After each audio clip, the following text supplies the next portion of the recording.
حضرت امیر المؤمنین ایدہ اللہ تعالی فرماتے ہیں، ایک چندہ جس کی طرف میں توجہ دلانی چاہتا ہوں وہ زکوٰۃ ہے۔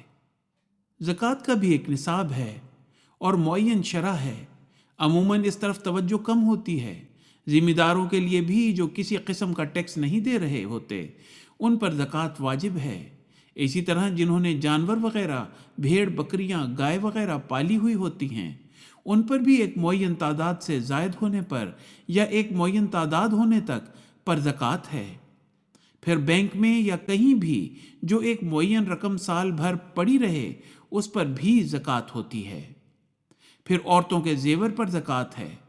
اب ہر عورت کے پاس کچھ نہ کچھ زیور ضرور ہوتا ہے، اور بعض عورتیں بلکہ اکثر عورتیں جو خانہ دار خاتون ہیں جن کی کوئی کمائی نہیں ہوتی وہ لازمی چندہ جات تو نہیں دیتی، دوسری تحریکات میں حصہ لے لیتی ہیں، لیکن اگر ان کے پاس زیور ہے اس کی بھی شرح کے لحاظ سے مختلف فقہاء نے بحث کی ہوئی ہے۔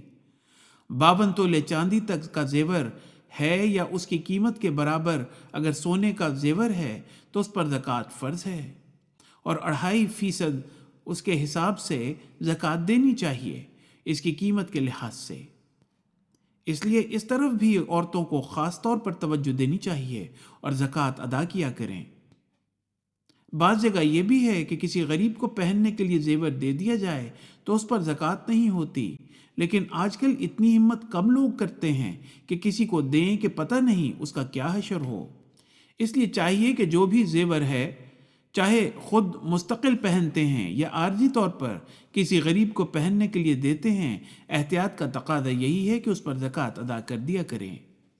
حضرت مسیح موعود علیہ الصلوۃ والسلام نے حضرت اماں جان رضی اللہ تعالی عنہا کے بارے میں فرمایا کہ وہ باوجود اس کے کہ غرباء کو بھی زیور پہننے کے لیے دیتی تھیں لیکن پھر بھی زکوٰۃ ادا کیا کرتی تھیں۔